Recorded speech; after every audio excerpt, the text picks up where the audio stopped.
It was sometime in the 1980s, a decade that, much like the universe itself, was expanding in directions nobody had properly planned for, that a fellow backpacker pressed a dog-eared paperback into my hands somewhere between a youth hostel and a questionable kebab stand, The Hitchhiker's Guide to the Galaxy. I read the first page standing up, missed my train, and considered it an entirely fair trade. Here was a man explaining that the answer to life, the universe, and everything was 42, and somehow that felt more satisfying than anything my actual education had offered on the subject.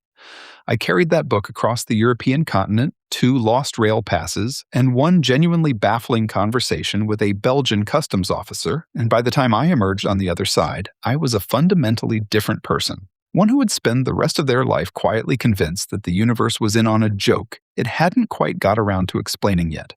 Adams himself put it best, and with characteristic precision. I may not have gone where I intended to go, but I think I have ended up where I needed to be. A sentiment equally applicable to backpacking, to quantum mechanics, and, it turns out, to life itself. Today, Douglas would have been 74, an age he would almost certainly have found both statistically improbable and rich with comic possibility. We ran this episode last March, and thought you'd enjoy this little rewind. Some things, much like a good paperback handed to a backpacker at precisely the right moment, are worth returning to.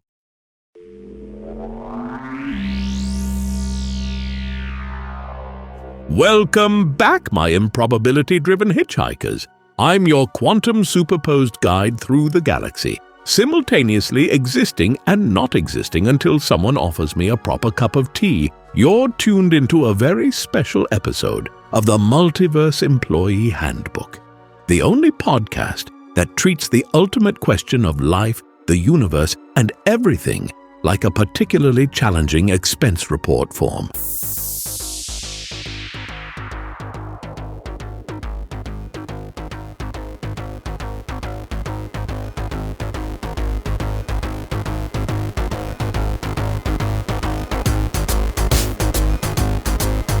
But today, dear listeners, we're setting aside our usual interdimensional corporate shenanigans for something rather more important. A birthday celebration for the man who understood the cosmic absurdity of existence better than anyone who ever had the misfortune of being turned into a penguin at a party. That's right.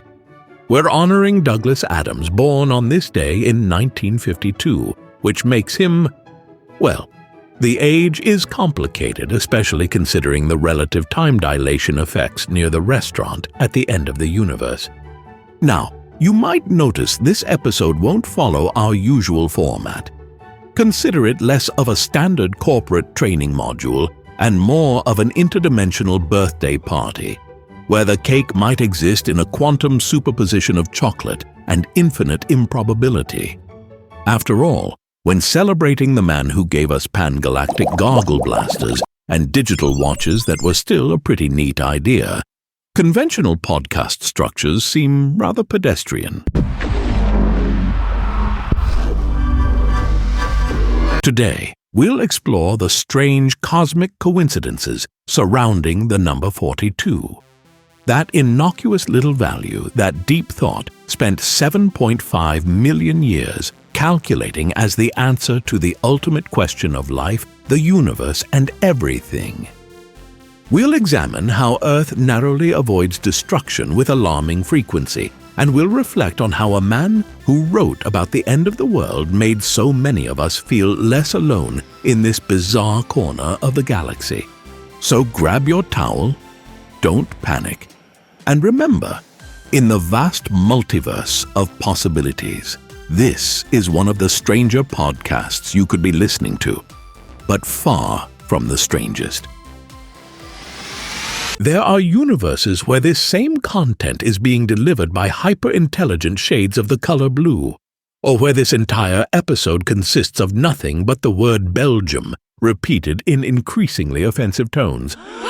Consider yourself lucky, and should any Vogon construction ships appear in Earth's atmosphere during this episode, I suggest you lie down, put a paper bag over your head, and remember that the secret to flying is simply to throw yourself at the ground and miss.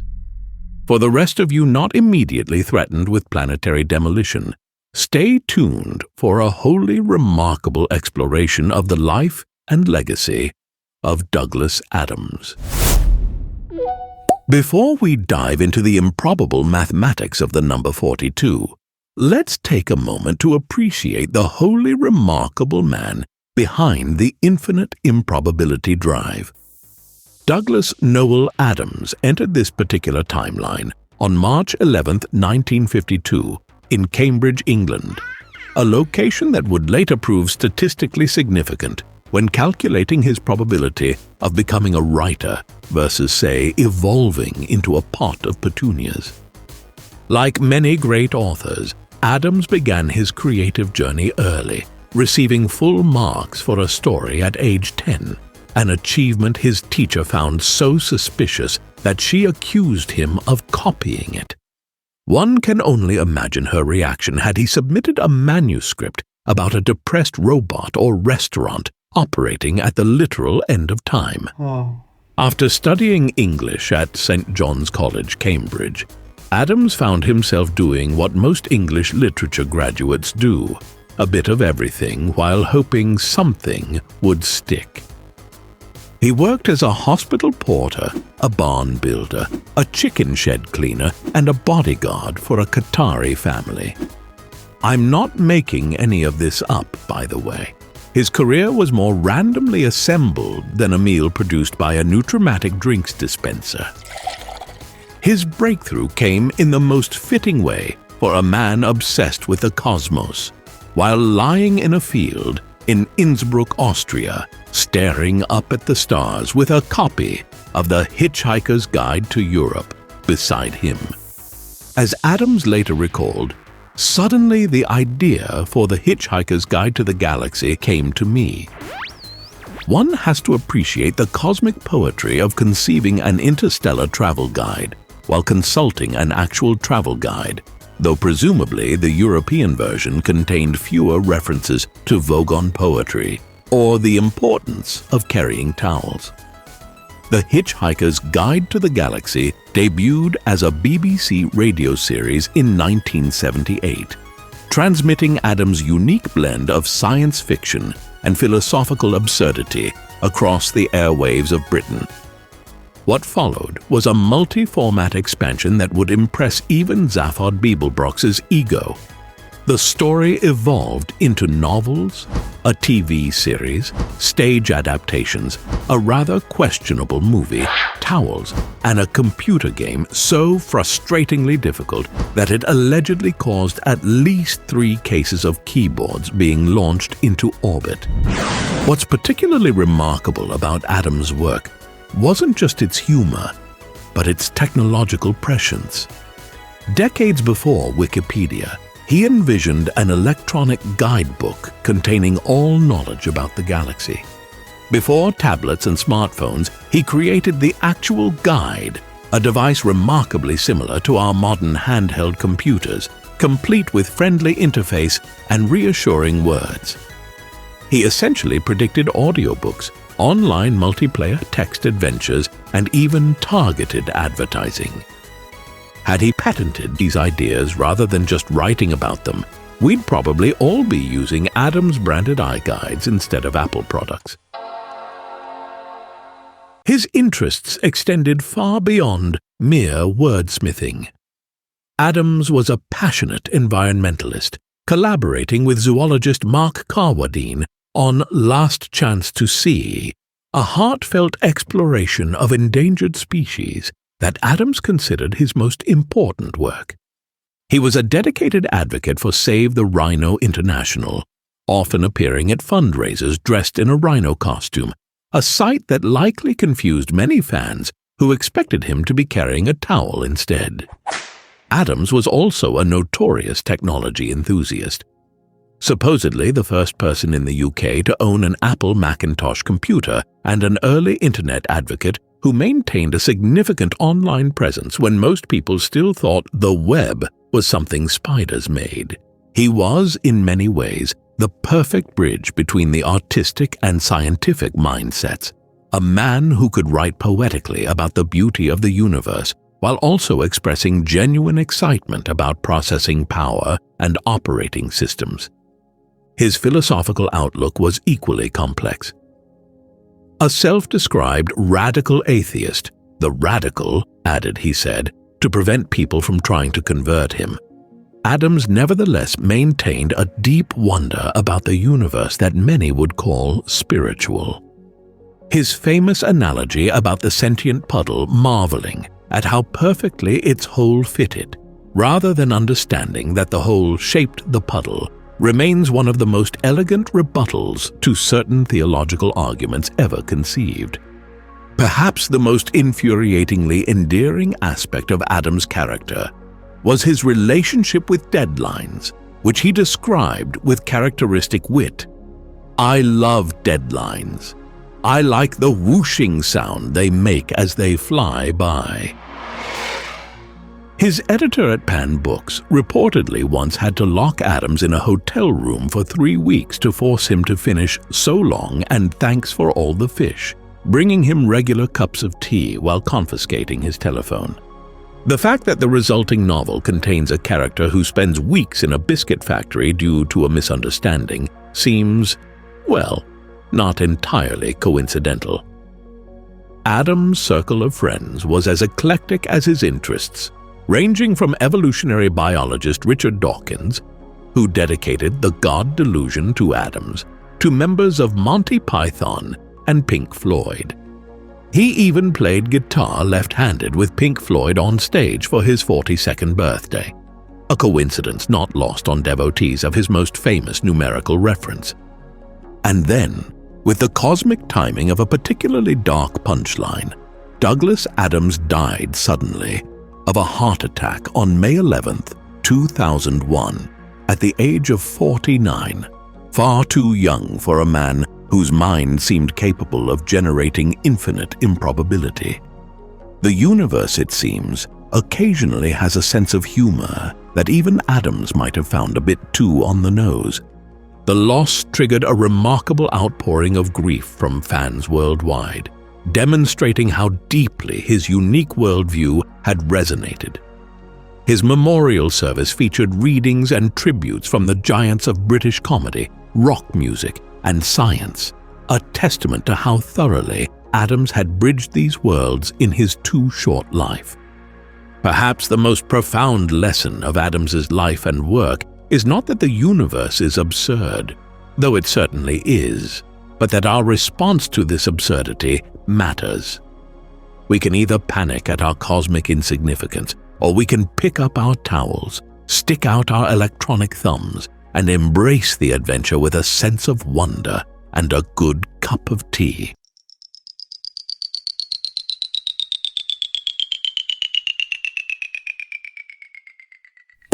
And now, for something completely improbable, let's explore why the number 42 keeps turning up in the fabric of reality itself, like an interdimensional typo that nobody can quite manage to correct.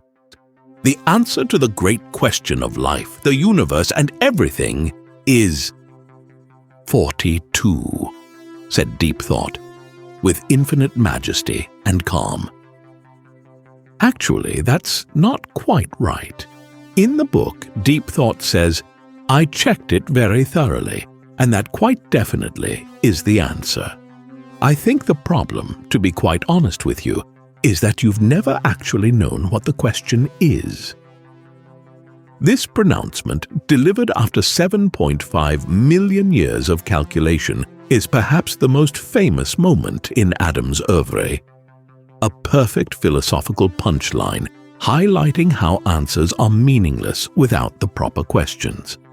When later asked why he chose 42, Adams replied with characteristic simplicity, "It was a joke. It had to be a number, an ordinary, smallish number, and I chose that one." The cosmic joke, of course, is that ever since Adams randomly selected this number, people have been finding patterns and coincidences surrounding 42 that seem almost too perfect to be accidental, like the universe itself decided to retroactively justify Adams' choice through a series of increasingly improbable mathematical and physical alignments. Let's start with some genuinely fascinating astronomical connections. Ever wondered why rainbows form? Light refracts through water droplets at precisely 42 degrees to create that spectacular arc of colors. It's as if the universe coded a thank you for all the fish message into the very physics of rain. But it's in mathematics where things get properly weird. 42 is the only number where both itself and its double can be expressed as the sum of the digits of their respective squares.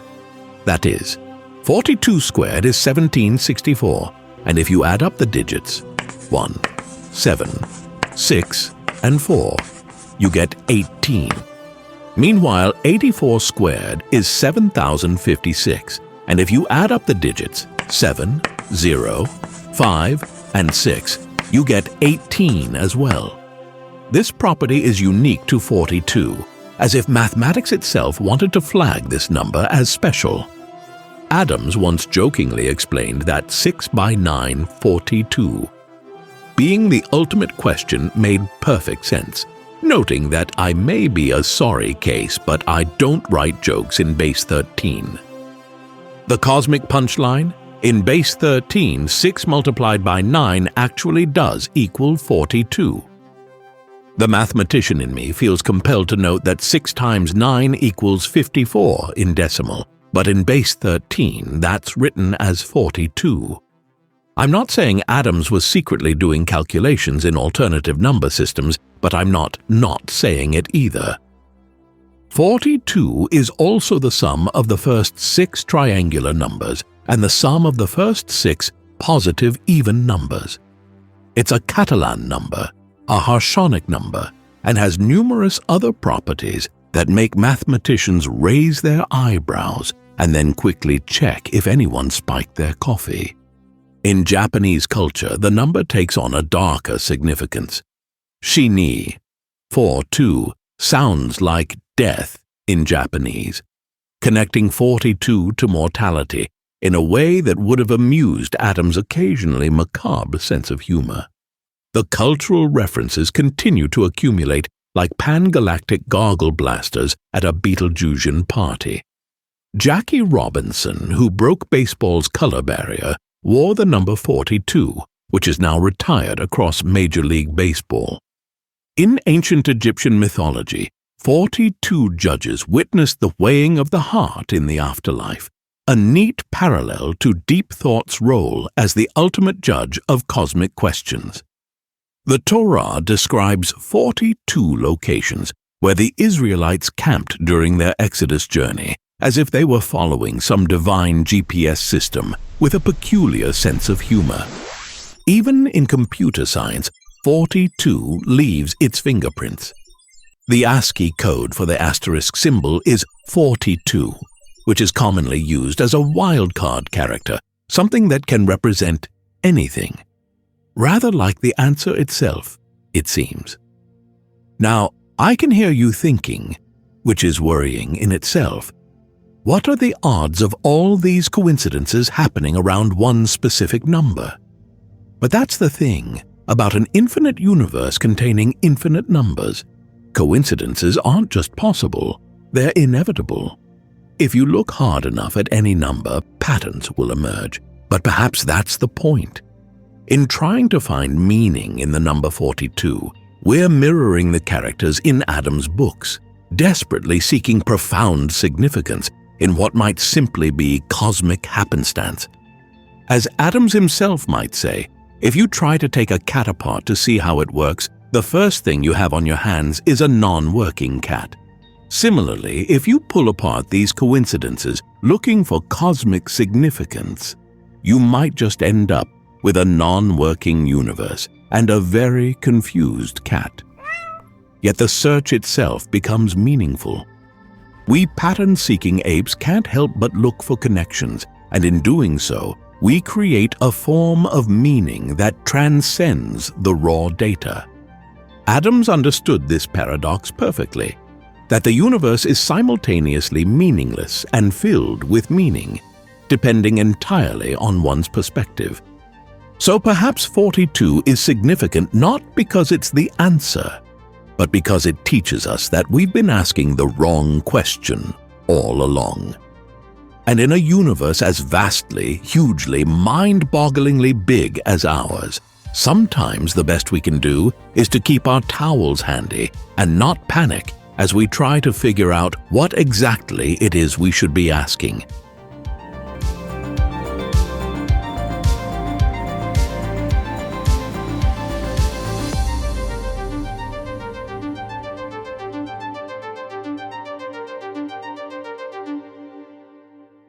And now, speaking of existential threats that might render all our questions moot, let's consider how remarkably similar Earth's actual history is to Adams's fictional planet, constantly on the brink of destruction for reasons that seem, in cosmic terms, utterly arbitrary.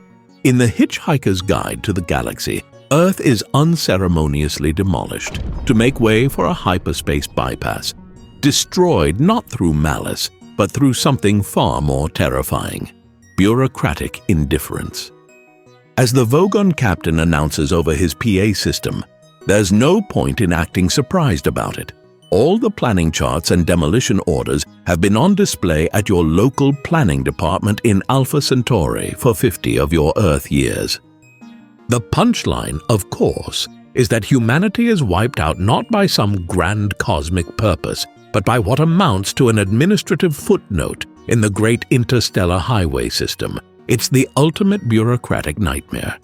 Your existence terminated because you failed to check the right filing cabinet several light years from your planet. The brilliance of Adam's scenario isn't just its humor, but how uncomfortably close it comes to the truth. Earth has faced similar arbitrary threats throughout its history, narrowly avoiding destruction through what appears to be cosmic luck rather than purpose. Consider the dinosaurs, who were having quite a decent run until approximately 66 million years ago, when a 10-kilometer-wide rock decided to make Chicxulub, Mexico, its final destination. This wasn't personal. The asteroid wasn't targeting T-Rex specifically. It was just cosmic chance. Like a Vogon constructor fleet choosing Earth rather than, say, Mars for its hyperspace bypass. But we needn't look into deep geological time to find Earth's near misses. In 2019, an asteroid designated as 2019 OK passed just 70,000 kilometers from Earth. Cosmically speaking, that's like finding out a bulldozer missed your house by mere millimeters. The particularly disconcerting part: astronomers only spotted it 24 hours before its flyby, giving us roughly the same amount of warning the Vogons gave Arthur Dent. Then there's the Tunguska event of 1908, where an asteroid or comet exploded over Siberia with the force of 1,000 Hiroshima bombs. Had it arrived just a few hours later due to Earth's rotation, it could have obliterated St. Petersburg instead of a few million trees. The cosmic timing feels less like physics and more like narrative convenience, as if the universe's author decided a near miss created better dramatic tension. But asteroids are just one entry in the encyclopedia of existential threats. Gamma-ray bursts, enormous eruptions of energy from dying stars, could sterilize half a planet without warning. If one happened within a few thousand light years and was pointed our way, we'd have no defense, no evacuation plan, not even time for a quick pan-galactic gargle blaster before the radiation hit. It would be, as the guide might say, bad news. Even our friendly neighborhood star isn't above trying to delete us on occasion.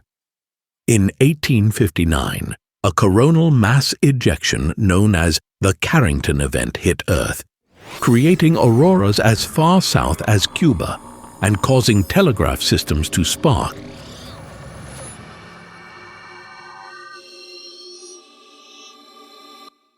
Were a similar event to occur today, with our delicate electronic infrastructure, we'd be facing damage to power grids, satellites, and communications networks that could take years to repair.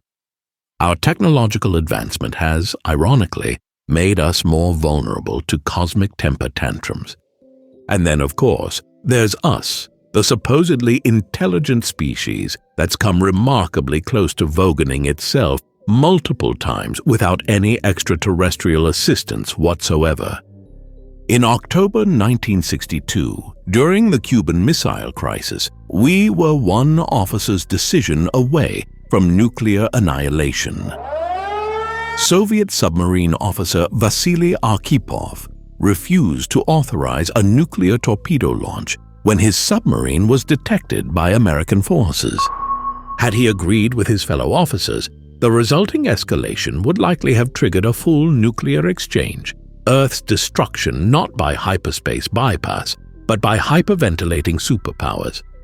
Similarly, in September 1983, Soviet Lieutenant Colonel Stanislav Petrov was on duty when the early warning system reported 5 incoming American missiles. Protocol demanded he report this to his superiors, which would have triggered an immediate counterstrike. Instead, Petrov decided it was a false alarm, correctly recognizing a glitch in the system. For want of a more bureaucratic decision, Earth continued to exist. Yay! These near misses highlight the strange paradox of Earth's existence, simultaneously incredibly fragile and remarkably resilient. We've survived cosmic impacts, supervolcanic eruptions, near-nuclear wars, pandemics, and climate shifts that should, by any reasonable calculation, have knocked us into evolutionary oblivion multiple times. Yet here we are, still evolving, still building, still wondering what it all means, while our planet hurtles through space at 67,000 miles per hour. This paradox is beautifully captured in Adam's works. Earth is destroyed almost as an afterthought, yet later reconstructed as part of the mice's experiment. The planet's destruction seems both inevitable and somehow inconsequential in the grand cosmic scheme. A perfect embodiment of what Adams calls the total perspective vortex, a device that shows individuals their size relative to the entire universe, instantly driving them mad through the realization of their cosmic insignificance. Oh no! Yet Adams doesn't leave us in despair. Instead, he suggests that this very insignificance is what makes life meaningful. In a universe without inherent purpose, we're free to create our own meaning, whether that's searching for the question to the answer, perfecting the art of flying, which, as we all know, is simply the knack of throwing yourself at the ground and missing, or simply enjoying a really good cup of tea. As Adams wrote in The Restaurant at the End of the Universe, there is a theory which states that if ever anyone discovers exactly what the universe is for and why it is here, it will instantly disappear and be replaced by something even more bizarre and inexplicable. There is another theory which states that this has already happened. In the face of cosmic absurdity, our response matters. We can either panic as the Vogon constructor fleet hovers overhead, or we can reach for our towel and muddle through with our sense of humor intact. After all, as the Hitchhiker's Guide itself advises on its cover in large friendly letters, don't panic.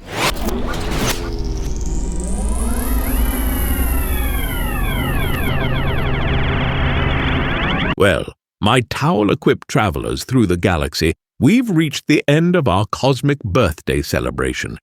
Today we've learned that in the multiverse of coincidences, the number 42 is simultaneously completely random and suspiciously significant. Rather like finding your own phone number hidden in the decimals of pi and wondering if the universe is trying to tell you something or just has a peculiar sense of humor.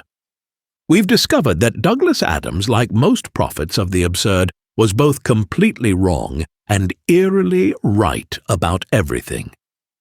Though I suspect somewhere in the quantum foam of reality, there's a universe where he's still with us, eternally missing deadlines with increasingly creative excuses that somehow result in even better books. His legacy lives on not just in the millions of readers who still carry their towels on May 25th, but in every piece of technology that makes you think. This is exactly what Douglas Adams was talking about. From smartphones that are almost but not quite entirely unlike the Hitchhiker's Guide, to AI assistants that would probably fail the Turing test, but might pass the genuine people personality assessment with flying colors. And what would Adams make of our current world, with its social media algorithms, climate catastrophes, and artificially intelligent chatbots? I suspect he'd find it simultaneously more absurd and more predictable than even he had imagined. After all, this is the man who once wrote that the major difference between his fiction and reality is that his fiction had to make sense. Perhaps his most enduring gift was showing us that in a universe of infinite complexity, the best response might be neither blind panic nor blissful ignorance, but rather a kind of cheerful pessimism, a recognition that yes, the Vogon constructor fleet might arrive tomorrow to demolish Earth for a hyperspace bypass, but in the meantime, there's still time for a nice cup of tea. So as we raise our electronic towels to the man who taught us that the answer to life, the universe, and everything is 42, remember his most valuable lesson, don't panic, in large, friendly letters. And seriously, folks, for the love of all that's improbable, please share this episode with every hitchhiker, bobblefish, and paranoid android you know. Our marketing department, which consists entirely of a rather depressed robot named Marvin, has calculated that our listener growth metrics are even more dismal than his own perspective on existence. And that's really saying something. If you could possibly take a moment to leave a review, preferably one that doesn't just read mostly harmless, you might just save us from being fed into the total perspective vortex of podcast obscurity. Until next time, this is your quantum coherent correspondent, reminding you that in the vast improbability of existence, we're all just trying to find our way to the restaurant at the end of the universe. Though I suspect most of us will have to settle for whatever's in the break room fridge, assuming it hasn't achieved sentience again. So long, and thanks for all the fish.